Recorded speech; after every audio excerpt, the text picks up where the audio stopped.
இன்றைக்கி நம்ம வந்து குழந்தைங்களுக்கு கோபம் ஏன் வருது அப்படின்னு நம்ம பேச போகிறோம். சின்ன குழந்தைங்களாம் இப்போ பார்த்தீங்கன்னா ரொம்ப கோவப்படுறாங்க, ஆத்திரம் ஆவேசப்படுறாங்க, சின்ன தம்பி தங்கச்சிங்கெல்லாம் தள்ளி விட்டுறாங்க, நிறைய பேர் அடிபட்டு வராங்க, அப்பா அம்மா மேலே சாமான்லாம் விட்டு எறிகிறாங்க. அந்த மாதிரி பிரச்சனைகள்லாம் வருது. ஸ்கூலுக்கு போக மாட்டேன் அப்படின்னு சொல்கிறாங்க, படிக்க மாட்டேன்னு சொல்கிறாங்க. நான் ஏன் படிக்கணும், நான் ஜாலியாக இருக்கணும்னு விரும்புகிறேன், எனக்கு லைஃப் ஸ்டைல் வேறு மாதிரி வேணும், எனக்கு பைக் வாங்கி கொடு, கார் வாங்கி கொடு. சின்ன குழந்தைங்க பார்த்தீங்கன்னா கிட்டத்தட்ட ஒரு 5 வயசு ஒரு பொண்ணு எங்கிட்ட சமீப காலத்துக்கு முன்னாடி வந்துச்சுங்க. கண்ணில் அடிபட்டு வந்துச்சுங்க. மூளையிலேயும் தாக்குதல் இருந்துச்சு, அந்த அடியினால் இன்ஃபெக்ஷன் இருந்துச்சு. அந்த பொண்ணு பார்த்திங்கன்னா பிடிவாதம் பிடிக்கும். எனக்கு இந்த மருத்துவர் வந்தால் தான் நான் இன்ஜெக்ஷன் போட்டுப்பேன், இந்த செவிலியர் வந்தால் தான் நான் மாத்திரையை சாப்பிடுவேன், நீங்கள் கொடுக்குற டயட்டை நான் சாப்பிட மாட்டேன், எனக்கு சாக்லேட்டு தினம் வேணும், அடம் பிடிக்கும். அதுக்கு இந்த அம்மா கிட்ட உட்காந்து பேசி, அம்மா நீ வைத்தியத்துக்கு வந்திருக்கிற அப்படின்னா, எனக்கு அதெல்லாம் கவலை இல்லை அங்கிள், என்னை சில குழந்தைங்களாம் தாத்தான்னு கூப்பிடும் அன்பா. வார்டுக்கு போன உடனேயுமே போய் கட்டி பிடிச்சிக்கும், தாத்தா வந்துட்டிங்களா, நீங்கள் வந்தால் நான் இன்ஜெக்ஷன் எடுத்துக்கிறேன் அப்படின்னு. நம்ம என்ன அங்கேயேவா உட்காந்துக்க முடியும்? இதெல்லாம் பிடிவாதத்தை சேர்ந்தது. 1 மணி நேரம் உட்காரலாம், 2 மணி நேரம் உட்காரலாம், அங்கேயே உட்கார முடியாது. இதே தான் அவங்க பெற்றோர்கிட்டையும் பண்ணுவாங்க. டேடி நீ வீட்லேயே இரு, எனக்கு மம்மி வேணாம், நீ இருந்தேன்னா நான் சந்தோஷமாக இருக்கேன் அப்படிங்கிறது ஒரு பாப்பா. இந்த டேடியை வீட்டில் உட்காந்து வச்சா அப்புறம் யார் போய் சம்பாதிக்கிறது, எங்கேருந்து காசு வரும்? இப்போ எதனால் அவங்களுக்கு வந்து கோபம் வருது? ஒரு குழந்தைக்கு ஏன் கோபம் வரணும்? சின்ன வயசுலேருந்தே பார்க்கலாங்க. கிட்டத்தட்ட ஒரு வயசு 1.5 வயசுலேருந்தே அப்படி பிடிவாதமாக இருக்கும் அந்த குழந்தைங்கள்லாம். ஏன் கோபம் வருது? என்னெல்லாம் காரணம் இருக்கலாம்? ஒன்று ஃபிசிக்கல் டிஸ்கம்ஃபர்ட்னு சொல்லுவோம். பசி இருக்கலாம், உடம்பு வந்து சோர்வாக இருக்கலாம், இல்லை அவங்களுக்கு வந்து வேறு ஏதாவது வியாதிகள் இருக்கலாம், இல்லை அக்கா தங்கச்சி தம்பி அண்ணாமார்களுக்கு ஏதாவது வியாதி இருக்கலாம். அதை பார்த்துட்டு இவங்க வந்து மனசளவில் சோர்வடைஞ்சிருக்கலாம். அது ஃபிசிக்கல் டிஸ்கம்ஃபர்ட் அப்படின்றோம். ரெண்டாவது வந்து ஃபீலிங் ஆஃப் பவர்லெஸ்னஸ். ஸ்கூலுக்கு போகிறாங்க, இந்த பாப்பா வந்து சின்ன பாப்பாவாக இருக்குது, ஸ்கூலில் இருக்கிற பசங்கள்லாம் கொஞ்சம் பெருசாக இருக்கிறாங்க, அங்கே வந்து கொஞ்சம் புல்லிங் அப்படின்னு சொல்லுவாங்க. ஏய் ஒல்லிப்பிச்சா இங்கே வா அப்படின்னு கூப்பிடுவாங்க பெருசுங்கள்லாம். ஏய் குள்ளம் இங்கே வா அப்படின்வாங்க. அப்போ அவங்களுக்கு ஒரு மாதிரி பவர்லெஸ்ஸாக இருக்கும். அந்த பவர்லெஸ்னஸ் என்ன பண்ணுவாங்கன்னா, வீட்டுக்கு வருவாங்க, வீட்டுக்கு அதுக்கு ஒரு தங்கச்சி பாப்பா இருக்கும், ஒரு வயசு பாப்பா இருக்கும், அந்த பாப்பா கிட்ட போய் ஏய் அங்கே போ அப்படிங்கும், இல்லைன்னா உருட்டி விடும். அந்த மாதிரி கோபமாக இருக்கலாம். அப்புறம் டிஸ்கனெக்ஷன் அப்படின்னு சொல்லிட்டு ஒன்று இருக்குங்க. டிஸ்கனெக்ஷன்னா என்ன? இப்போ அப்பாவுக்கும் அம்மாவுக்கும் வீட்டில் சண்டை வருது, இல்லை அப்பா வந்து டே ஷிஃப்ட்டு போகிறாரு, அம்மா வந்து நைட் ஷிஃப்ட்டு போகிறாங்க. ஏதாவது ஒரு பேரண்ட்டு தான் வீட்டில் ஒரு சமயத்தில் இருக்காங்க அப்படின்னா இவங்க வந்து ஒரு ஹாப்பி ஃபேமிலியை பார்க்குறது இல்லைங்க. இப்போது சமீப காலத்தில் ஜாயிண்ட் ஃபேமிலினா என்னப்பா அப்படின்னு கேட்டால், அப்பா அம்மா குழந்தை சேர்ந்துருந்தாலே ஜாயிண்ட் ஃபேமிலி அப்படின்றாங்க. டெஃபினேஷனே மாறி போச்சு. முன்காலத்தில் ஜாயிண்ட் ஃபேமிலினா என்னென்னா தாத்தாமாரு பாட்டிமாரு 2 சைட்லேயும், பெரியப்பா மாமா அம்மா, அம்மா கூட பிறந்தவங்க அப்பா கூட பிறந்தவங்க, இவங்க கசின்ஸ் எல்லாம் சேர்ந்துருந்தாலும் ஜாயிண்ட் ஃபேமிலி. இப்போ ஜாயிண்ட் ஃபேமிலியே என்னென்னா அப்பா அம்மா சேர்ந்துருந்தால் ஜாயிண்ட் ஃபேமிலி அப்படின்றாங்க.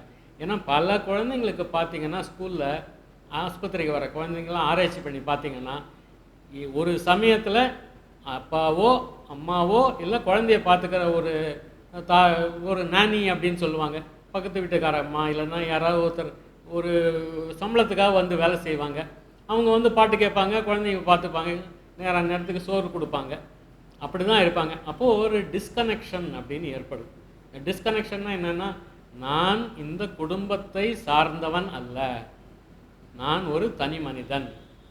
அவங்க தனியாக அவங்க வேலையை செய்கிறாங்க, அம்மா தனியாக அவங்க வேலைக்கு போகிறாங்க, டேடி மம்மி எப்போ பேசிக்கிறாங்க தெரியாது, அவங்க அந்யோன்யமாக இருப்பாங்களா இருக்கும் ஃபோனில் இன்டர்நெட்லலாம், ஆனால் இவங்களுக்கு பசங்களுக்கு தெரியாது, நான் தனியாக இருக்கிறேன் அப்படின்னு ஒரு டிஸ்கனெக்ட் ஃபீலிங் வந்து. டிஸ்கனெக்ட் ஃபீலிங் வந்ததுன்னா perception of the outer world. இப்போ ஒரு சமாச்சாரத்தை பார்க்குறோம், அதை பற்றி அம்மா என்ன சொல்கிறாங்க, மம்மி டேடி என்ன சொல்கிறாரு, நம்ம என்ன பார்க்கணும் என்ன பார்க்கக்கூடாது, அப்படிங்கிறது ஒன்று தெரியாமல் ஒரு டிஸ்கனெக்ட் ஏற்படுது. முக்கால்வாசி இன்ஃபர்மேஷன் செல்ஃபோன்லேயும் டிவிலையும் வந்துடுது, இல்லைன்னா இந்த நானிக்கிட்டேருந்து வருது. அவங்களுடைய ஐடியாஸ் என்னவோ இவங்களுக்கு ஃபார்ம் ஆகுது. அடுத்து என்னவா இருக்கலாம்? மிஸ் அண்டர்ஸ்டாண்டிங் அப்படின்னு ஒன்று இருக்குது. ஏன் மிஸ் அண்டர்ஸ்டாண்டிங்? மிஸ் அண்டர்ஸ்டாண்டிங் யார் கூட? கூட பிறந்தவங்களாக இருக்கலாம், அப்பா அம்மாவாக இருக்கலாம், ஸ்கூலில் டீச்சர்ஸாக இருக்கலாம், இல்லை அவங்களுடைய ஐடியாஸ் வந்து டிவியில் ரிஃப்ளெக்ட் ஆகாமல் இருக்கலாம். எதுலேயுமே மிஸ் அண்டர்ஸ்டாண்டிங் இருக்கப்படும். நாங்கள்லாம் சின்ன குழந்தைங்களா இருக்கும்போது டிவி பார்த்தோம்னா உட்காந்துக்கிட்டு கூட பாட்டி உட்காந்துருப்பாங்க. ஏதாவது ஒன்று புரியலைன்னா நாங்கள் பாட்டியை திரும்பி பார்ப்போம். என்ன பாட்டி இது அப்படின்னு சொல்லி பாட்டி எக்ஸ்பிளைன் பண்ணுவாங்க, இதுதான் சமாச்சாரம் அப்படின்னு. டேடி வந்து சொல்லுவார், இந்தந்த ப்ரோக்ராம் தான் டிவியில் இவங்க பார்க்கலாம் அப்படின்னு சொல்லுவாங்க. வகுத்து வைப்பாங்க, என்னென்ன சமாச்சாரம் குழந்தைங்க பார்க்கலாம், என்னென்ன குழந்தைங்க பார்க்கக்கூடாது, என்னென்ன குழந்தைங்க பேசலாம், என்னென்ன பேசக்கூடாது, அதனால் கிளியராக சொல்லிடுவாங்க. இதெல்லாம் இப்போ நடக்கிறது இல்லை. அடுத்து வந்து எமோஷ்னல் ஹர்ட்டு, மனசளவில் பாதிக்கிறது. இப்போ மனசளவில் பாதிக்கிறதுனா, நீ உங்களுக்கு குழந்தைகளுக்கு ரொம்ப இம்பார்ட்டன்ஸ் கொடுத்து வாங்க போங்கன்னு சொல்லிட்டு சின்ன வயசுலேருந்தே பேச ஆரம்பித்து அவங்கள தூக்கி மேலே ஏற்றி வச்சு ஒரு வயசுலேயே அவனுக்கு வாட்சை வாங்கி போட்டு அவன் 5 வயசு வந்தாவிட்டு அவனுக்கு தனியாக ஒரு சைக்கிள் அவளுக்கு தனியாக ஒரு சைக்கிள் வாங்கி கொடுத்துன்னு அடுத்த வீட்டு குழந்தை பார்க்க அப்படியே எட்டி பார்க்கும், இந்த வீட்டில் என்ன நடக்குது அப்படின்னு. அடுத்த வீட்டில் அப்படிலாம் நடக்காதா? உடனே அந்த குழந்தை நினச்சிக்குது, சரி நம்மளை சரியாக கவனிக்க மாட்டேன்றாங்க நம்ம பேரண்ட்ஸு அப்படின்னு அந்த குழந்தைக்கு கோபம் வந்துடும். இந்த குழந்தைக்கு மேலேயும் கோவப்படலாம், அவங்க அப்பா மேலேயும் கோவப்படலாம், இல்லை ஸ்கூலில் மற்றவங்க மேலேயும் கோவப்படலாம். அடுத்து பார்த்திங்கன்னா ஆங்ஸைட்டி. ஆங்ஸைட்டின்னா என்ன? ஆங்ஸைட்டி ஃபியர் ரெண்டுமே சேர்ந்து போகும் ஒன்றோட ஒன்று. நாளைக்கு என்ன நடக்குமோ, ஸ்கூலில் டீச்சர் திட்டுவாங்களோ, நம்ம தான் சரியாக படிக்கலையே, மார்க் வாங்கலையே, போன தடவையே டாடி திட்டினாரு ஆனால் இந்த தடவை படிக்கிறதுக்கு டைம் இல்லை, என்ன செய்யலாம்? அந்த ஆங்ஸைட்டி இருக்கலாம். அதனாலேயும் நமக்கு ஆங்கர் வரத்துக்கு வாய்ப்பு உண்டு. ஃப்ரஸ்ட்ரேஷனாக இருக்கலாம். ஃப்ரஸ்ட்ரேஷனை சாதாரணமாக சொல்லப்போனால் நமக்கு ஒன்று நடக்கும்னு நம்ம நினைக்கிறோம், நடக்க மாட்டேங்குது. 17 வயசாச்சு, நம்ம வந்து டேடியை வந்து பைக் கேட்டிருக்கிறோம், அவர் பைக் வாங்கி கொடுக்க மாட்டேன்றாரு. அது ஒரு ஃப்ரஸ்ட்ரேஷன். அந்த பையன் வந்து 16 வயசுலேயே அவனுக்கு பைக்கு டேடி வாங்கி கொடுத்துட்டாரு, எனக்கு நீ வாங்கி தரல. இல்லை மார்க் வாங்கிறதா இருக்கலாம். அந்த பையன் நல்லா படிக்கிறான், அவன் நல்ல மார்க் வருது, நான் போட்டு மண்டையை போட்டு உடன்னு உடைக்கிறேன், எழுதி பார்க்குறேன், கிழிச்சு பார்க்குறேன், ஆனால் எனக்கு மண்டையில் ஏறலை. ஏன்னா எல்லா குழந்தைங்களும் ஒரே மாதிரி இருக்க முடியுங்களா? இந்த பேரண்ட்ஸ் தான் அவங்களுக்கு கொஞ்சம் அண்டர்ஸ்டாண்டிங்காக பார்த்து பிஹேவ் பண்ணோம். டேய் நீ அந்த பத்ரி பையன் நல்லா படிக்கிறான்டா, நீ அவனை மாதிரி படுறா, நீ அவனோட ஃப்ரெண்ட்ஸ் ஆகிடுறா. டேய் கௌஷிக் நல்லா கிரிக்கெட் ஆடுறான்டா, நீ அவனோட போய் ஏறுறா, நீ அவனை மாதிரி ஆடுறா. அவன் கௌஷிக் இருப்பான் 7 அடிக்கு, இவன் இருப்பான் 5 அடிக்கு, அவன் பந்து நல்லா கேட்ச் பிடிப்பான், இவனால் பிடிக்க முடியாது. அவன் பத்ரி நல்லா படிக்கிறவனா இருப்பான், இவனுக்கு படிப்பு அவ்வளோவா ஏறலையாக இருக்கும். ஆனால் இப்படி தள்ளி தள்ளி விடுறதுனால என்ன ஆகுதுன்னா ஃப்ரஸ்ட்ரேஷன் ஜாஸ்தியாகிடுது குழந்தை. நம்மளால் படிக்க முடியல, அவனை மாதிரி கோவம் வருது. என்ன பண்ணுவான், பேனா வச்சு நல்லா கிறுக்குவான், புக்கை அப்படியே ஒரு சுற்றுவான், பென்சிலை உடச்சி போடுவான். என்ன பண்ண முடியும் அவனுக்கு? அதனால் இப்படியெல்லாம் வர்றது தான் ஆங்கர், கோவம். ரப்பர் இருக்கும், ரப்பரை பிச்சு சின்ன சின்னதாக பிச்சு போடுவான். அதனால் குழந்தைங்களோட பென்சில் பாக்ஸை பாருங்கள் அடிக்கடி, நிப்பு ஏதாவது வளைஞ்சிருக்குதா, பேனா உடஞ்சிருக்குதா, என்ன சமாச்சாரம், கோவம் வந்திருக்குதா, ஏன் கோவம் வருது. ஃபேமிலி டைனமிக்ஸை பற்றி நம்ம பேசிட்டோம் முன்னாடியே, புல்லிங் பற்றி சொல்லிட்டோம்.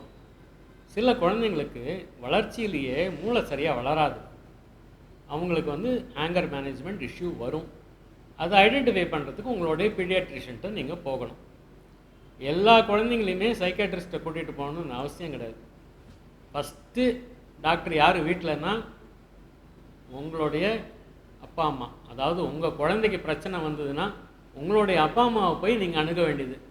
டாடி நான் சின்னவனாக இருக்கும்போது எனக்கு பிரச்சனை இருந்துச்சா, நான் கோவப்பட்டேனா, எப்படி நீங்கள் ஹேண்டில் பண்ணீங்க, எனக்கு சொல்லிக் கொடுங்க, எங்களோட வந்து இருங்க, எங்கள் குழந்தைங்களோட வந்து டைம் ஸ்பெண்ட் பண்ணுங்கள், நம்ம எல்லோரும் சேர்ந்து இருக்கலாம் அப்படின்னு சொல்லி அந்த மாதிரி ஒரு சமுதாயத்தை நோக்கி போனீங்கன்னா பாதி பிரச்சனை ஈஸியாக சால்வ் ஆகிடும்.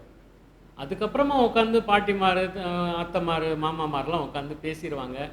என்னன்னு ஐடென்டிஃபை பண்ணுவாங்க. சில சமயம் நம்மக்கிட்ட பிரச்சனை இருக்கும், அது நமக்கு தெரியாது, யாரும் சொல்லி காட்டியிருக்க மாட்டாங்க. நம்ம என்ன வேலையில் ப்ராஜெக்ட் மேனேஜராக இருப்போம், நம்மளை கேட்குறதுக்கு யாராவது ஒருத்தர் குரல் எழுப்ப முடியுமா? முடியாது. நான் டீம் லீடர், நான் சொல்கிறது தான் அப்படின்னு. ஆனால் வீட்டில் வந்து அது ஃபெயிலியராக இருக்கும், சரிப்பட்டு வராது. அதனால் நம்மக்கிட்ட ஃபால்ட் இருக்கா அப்படிங்கிறத ஃபஸ்ட்டு தெரிஞ்சுக்க வேண்டியது. ரெண்டாவது சமாச்சாரம் எம்பத்தி அப்படின்னு சொல்லுவோம். எம்பத்தின்னா குழந்தை என்ன ஃபீல் பண்ணுது. வாப்பா இங்கே உட்காரு, என்கிட்ட பேசு, இன்றைக்கி எப்படி இருந்துச்சு உன் நாள், என்ன செஞ்ச, என்ன சாப்பிட்ட, உன் ஃப்ரெண்ட்ஸ்லாம் என்ன கொண்டு வந்தாங்க, அவங்கெல்லாம் உன்ன மாதிரியே 2 அடுக்கில் டிஃபன் பாக்ஸில் கொண்டு வராங்களா, இல்லை அவங்கெல்லாம் வந்து வாங்கி ஏதாவது சாப்பிட்றாங்களா அப்படின்லாம் பார்த்தீங்கன்னா நிறைய கண்டுபிடிப்பீங்க. அந்த குழந்தை வந்து தான் கண்ணால் என்ன பார்க்குது. இல்லை டாடி, அவன் வந்து சின்ன டிஃபன் பாக்ஸில் தான் கொண்டுறான், ஆனால் அவனுக்கு நல்ல புது ஸ்பூன் அவங்க அம்மா வாங்கி அனுப்பிச்சிருந்தாங்க, இங்கே மம்மி எனக்கு பிளாஸ்டிக் ஸ்பூன் தான் கொடுக்குது, ஏன்னா ஸ்பூனை சில சமயம் நான் தொலைச்சிட்றேன், அதனால் பிளாஸ்டிக் தான் கொடுக்குது, ஆனால் அவனுக்கு வந்து நல்ல ஷைனிங்காக ஸ்டெயின்லெஸ் ஸ்டீல் ஸ்பூன் இருந்துச்சு. பரவாயில்லைங்க, உங்கள் குழந்தைக்கு நீங்களும் ஸ்டெயின்லெஸ் ஸ்டீல் ஸ்பூனை வாங்கி கொடுங்க, என்ன 10 ரூபா 15 ரூபா ஆக போதா, தொலைச்சா பரவாயில்ல. ஏன்னா அந்த குழந்தை ஃபீல் பண்ணக்கூடாது நம்ம வந்து ஒரு மாதிரி குறை தரவாக இருக்கோம் அப்படின்னு சொல்லிட்டு. கம்யூனிகேட் பண்ணுங்கள் குழந்தைக்கு, நல்லா பேசுங்க, தொடர்ச்சியாக பேசுங்க, சேர்ந்து பேசுங்க. அப்பா அம்மா இருந்தீங்கன்னா மம்மி நீ நைட்டில் பார்த்துக்கோ, டாடி நான் டேயில் பார்த்துக்கிறேன் அப்படின்னு இல்லாமல் நீங்கள் 2 பேரும் சேர்ந்து பேசுங்க, சேர்ந்து வெளியில் கூப்பிட்டு போங்க குழந்தைய. எந்த அவுட்டிங்காக இருந்தாலும் சேர்ந்து செய்யுங்க. அவசியம் வருஷத்தில் ஒரு 15 நாளாவது ஒரு ஹாலிடேன்னு எடுத்துக்கிட்டு குழந்தைய வெளியில் கூட்டிகிட்டு போங்க, வெளியூர் கூட்டிகிட்டு போங்க, ஜாலி பண்ணுங்கள். நீங்கள் 2 பேரும் ரிலாக்ஸாக இருங்க, ஃபோன் எடுக்காதீங்க, ஒர்க் ஃப்ரம் ஹோம் வேலையை வித்தையை அங்கே காட்டாதீங்க. ஒரு 15 நாளாவது அந்த குழந்தைக்கு அந்த மாதிரி ஒரு ஹாலிடே கொடுங்க. ஏன்னா அதுதான் இப்போ வந்து நார்மல் ஆகிப்போச்சு, அதுதான் ட்ரெண்டு. அதுதான் ஃபேஷன்னு சொன்னது ட்ரெண்ட் ஆச்சு. ட்ரெண்டு வந்து இப்போ நாம் அப்படின்றாங்க, NORM, அதுதான் நாம். எல்லா குழந்தைங்களும் வருஷத்துக்கு 15 நாள் ஹாலிடே எடுக்குது. அப்ராடு போகிறாங்க. உங்களுக்கு அப்ராடு போகிற அளவுக்கு சக்தி இல்லைன்னா கூட இங்கே பக்கத்தில் இருக்கிற ஒரு ஏற்காடுக்கு போங்க, மூணாருக்கு போங்க, இல்லை ஒரு டார்ஜிலிங் போங்க, ஒரு அந்தமானுக்கு போங்க, எங்கேயாச்சும் போங்க. குழந்தைங்க ஒரு 15 நாள் இந்த சூழ்நிலை இல்லாமல் வித்தியாசமான ஒரு சூழலுக்கு கூட்டிகிட்டு போயிட்டு அங்கே தாஜா பண்ணுங்க, ஜாலியாக இருங்க, வாங்க. இது எதுவுமே ஒர்க் அவுட் ஆகலையா, அவசியம் உங்களுடைய பீடியாட்ரிஷனை போய் பாருங்கள், ஒரு ப்ரொஃபஷ்னல் ஹெல்ப் எடுத்துக்கோங்க. உங்கள் குழந்தைங்களுக்கு மட்டும் இல்லைங்க, உங்களுக்கும் தான். ஏன்னா ஃபேமிலி அப்படின்னு சொல்லப்போனால் ஃபேமிலி யூனிட்டுங்க. குழந்தைன்னா தனி என்டிட்டி கிடையாது. குழந்தைது அடல்ட் ஆன் அவுட்டு தான் தனி என்டிட்டி. குழந்தையாக இருக்கும்போது அந்த குழந்தை வந்து ஃபேமிலி யூனிட்டை சார்ந்தது தான். 3 பேரும் சேர்ந்து போங்க. சின்ன பாப்பா இருந்ததுன்னா சின்ன பாப்பாவையும் கூட்டிகிட்டு போங்க. எல்லாருமா சேர்ந்து தெரிஞ்சுக்கோங்க எப்படி இருக்கணும் எப்படி இல்லை அப்படின்னு. சர்டன் ஸ்பெசிஃபிக் கைட்லைன்ஸ் இருக்குது. உங்களுடைய பீடியாட்ரிஷன் உங்களுக்கு ஹெல்ப் பண்ணுவாங்க. அதையும் மீறி போச்சுன்னா ஒரு சைக்கியாட்ரிஸ்ட் ஹெல்ப் எடுத்துக்கலாம். சைல்டு சைக்கியாட்ரிஸ்ட் நிறைய பேர் இருக்காங்க, அவங்க பார்த்து ஹெல்ப் பண்ணுவாங்க. என்னுடைய ஒப்பீனியன் என்னென்னா 100க்கு 99% நம்ம வீட்டிலையே எல்லாத்தையும் சால்வ் பண்ணிடலாங்க. ஒரு டாக்டர்னு போய் அணுக வேண்டாம். அப்படி டாக்டர் தேடி வந்தீங்கன்னா நாங்கள் எல்லோரும் இருக்கோம் உங்களுக்கு ஹெல்ப் பண்ணுறதுக்கு. ஹெல்ப் பண்ணி நல்ல குடும்பமாக நீங்கள் இருக்கிறதுக்கு நாங்கள் உதவி செய்கிறோம். நன்றி, வணக்கம்.